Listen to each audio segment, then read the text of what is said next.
Alors bonjour à tous, heureux de vous retrouver chers amis sur YouTube en ce mardi 19 mars 2024.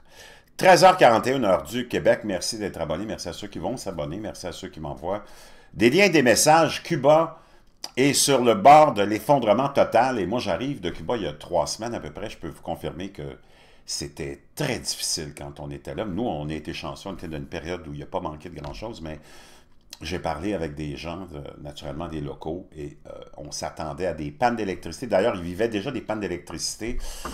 Moi, je suis allé à Cayo Santa Maria, hein, donc c'est une île où il n'y a pas d'habitants. Ceux qui travaillent là, les locaux, vivent à quelques 20 km peut-être de là, dans des baraquements que tu pourrais qualifier de baraquements militaires, communistes, assez délabrés, mais pour eux, c'est beaucoup. Quand même, ça, tu sais, en tout cas, c'est ça qui est ça. Et une des dames à qui je parlais, elle me disait, c'est vraiment décourageant parce que on arrive le soir à la maison vers 18h, on veut commencer à préparer le repas, puis paf, il y a une panne d'électricité qui dure jusqu'à minuit.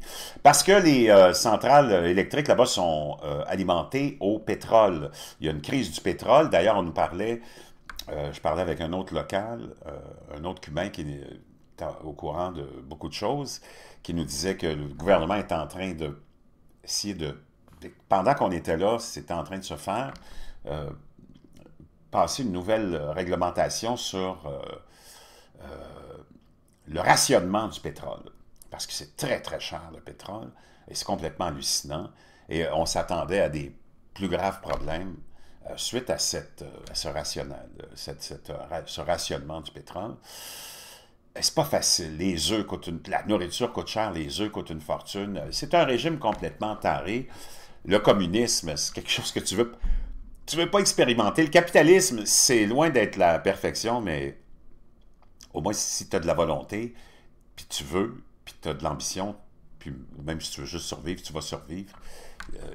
Il y a moyen de s'en sortir, mais dans le communisme, c'est horrible, horrible, horrible.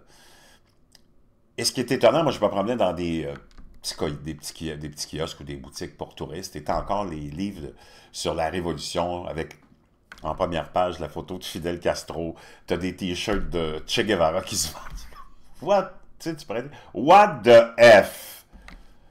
C'est pas facile et ce serait pas étonnant, les gens sont écœurés. La crise à Cuba a vu le gouvernement du pays solliciter l'aide des Nations Unies pour remédier à la pénurie alimentaire, tandis que les habitants descendent dans la rue. Signe rare de troubles sociaux. Et on avait eu des événements où les gens étaient descendus dans la rue. J'ai parlé à une autre personne locale et on emprisonnait les gens là, qui étaient descendus dans la rue. C'était hallucinant. Les gens disparaissaient. Donc, c'est quand même naturellement très dangereux, périlleux de manifester contre le système à Cuba. Très, très, très dangereux. Les animaux là-bas même souffrent de la pénurie alimentaire. On a manqué d'œufs et la locale à qui j'ai parlé, qui est au fait de beaucoup de choses, nous a expliqué qu'il y a un manque de dizaines et de dizaines de tonnes de grains pour animaux. Et c'est pour ça qu'on manquait d'œufs, parce que les poules n'étaient pas assez en santé. Leurs nutriments n'étaient pas complets dans leur alimentation. Puis pour qu'une poule te ponde un œuf par jour, il faut qu'elle soit en forme et qu'elle ait tous ses nutriments, chose qu'elles n'avaient pas. Nous autres, on a fait un grand trajet de l'aéroport, qui a l'air plus d'un entrepôt, aéroport, jusqu'à Cayo Santa Maria, qui est 1h30 à peu près de transport en autobus. Puis on a vu la misère, tu la vois, les maisons tellement rudimentaires. Et les quelques vaches qu'on a vues dans le champ, je peux te dire une chose, c'est la peau puis les os. Il n'y a pas de chair entre la peau et les os. Même chose pour les moutons, puis les poules, si t'en voyais, je peux te dire une chose, elles mangeaient de la roche. OK? Cuba est au bord de l'effondrement total car le pays a été frappé par des coupures de courant et les habitants sont descendus dans la rue pour réclamer de la nourriture et de l'électricité. La crise a vu le gouvernement cubain solliciter l'aide des Nations Unies pour faire face à sa pénurie alimentaire.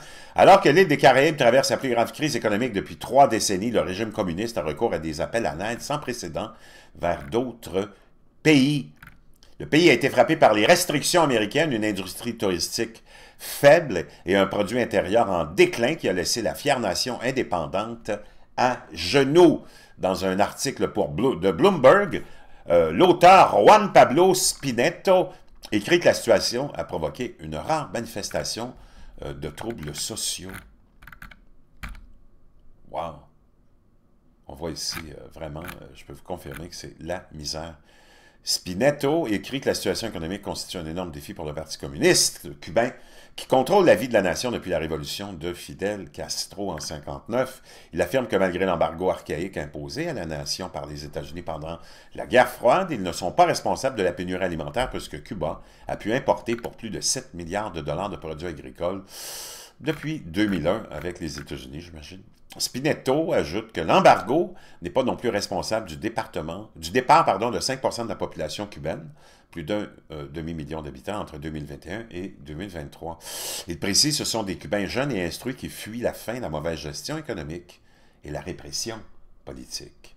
Spinetto écrit que la crise ne peut être résolue sans changer fondamentalement le modèle centralisé et contrôlé par l'État du pays, dans lequel les bureaucrates gouvernent tous les aspects de la vie publique. Il ajoute, ce changement politique qui doit venir de l'intérieur de la société cubaine menace la survie du régime et l'avenir de la révolution, un risque inacceptable pour la vieille garde, bien nourrie, qui dirige encore le pays, conflit en ce moment. Ces situations représentent également un test important pour la région et une opportunité également. Pourtant, le scénario le plus prévisible à l'heure actuelle est celui de l'incertitude et du chaos.